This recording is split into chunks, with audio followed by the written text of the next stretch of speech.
Sir টাকাটা খুব দরকার, আপনি যদি দিতেন তাহলে উপকার হইতো। আমি আবার ওই বেতন থেকে আস্তে আস্তে টাকাটা ব্যাক দিয়ে দিই। আপনি মাসে বেতন পান 25,000 টাকা। আপনার যে এই চাকরিটা কাল থাকবে এই গ্যারান্টি তো আমার বাবাও দিতে পারবে না। যেখানে চাকরির গ্যারান্টি নাই সেখানে আপনাকে আমি কোন ভরসায় 5 লক্ষ টাকা দিব বলেন?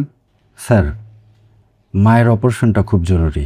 রাস্তায় নামেন, আপনার মায়ের অপারেশন, অফিসের একজন বইয়ের অপারেশন, খালার অপারেশন, তার বাসার কাজের মেয়ের অপারেশন, এত অপারেশনের চাপ নিলে তো শেষ পর্যন্ত আমার মাথার অপারেশন করতে হবে।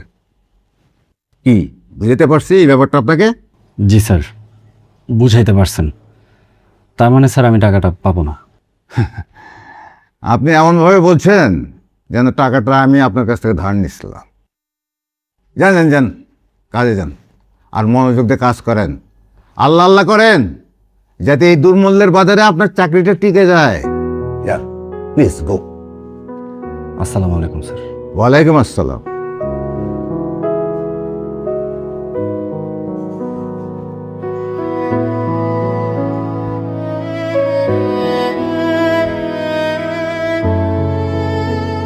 নাদিম ভাই কেমন আছেন?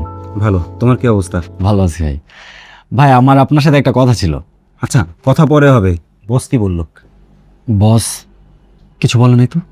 আমি একটু আগে বসের রুম থেকে আসলাম। বস তো তোমার পরে হেভি চেতে আছে। কি বলেন? বস তো না ভাই। ছুটি টুটি চাইছিলা? ভাই ছুটি দিয়ে কি করবো? টাকা পয়সা তুমিও না মিয়া, লোক চিনলা না এতদিনে। তোমার এই পোস্টের জন্য আরো কম বেতনের লোক দেখা হচ্ছে। তুমি যে কবে রেফারির বাঁশি শুনতে পাও।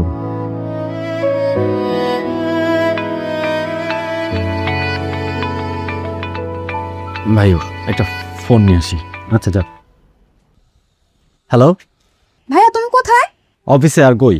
একটা ভুল হয়ে গেছে, আমি যে জামাটা অর্ডার করছিলাম সেটা তো কালকে আসার কথা ছিল, কিন্তু সেটা আজকেই চলে আসছে। আর রাইডার বাসার নিচে এসে আমাকে কল করতেছে। এখন কি করব বলো তো? এখন তুই কি করবে আমি কেমনে বলবো? তুই অর্ডার করার সময় আমার কাছ থেকে পারমিশন নিছিলি? আমি এইদিকে কিভাবে বাঁচবো সেই চিন্তাই বাঁচি না, আর তুই আসল সাজগোজ আর শপিং নিয়ে। পড়াশোনায় তো তোমার কোনো মনোযোগ নাই, সারাদিন আসো তুমি শুধু বিয়ে আর শপিং নিয়ে। বেয়াদব কোথাকার। ফোন রাখ।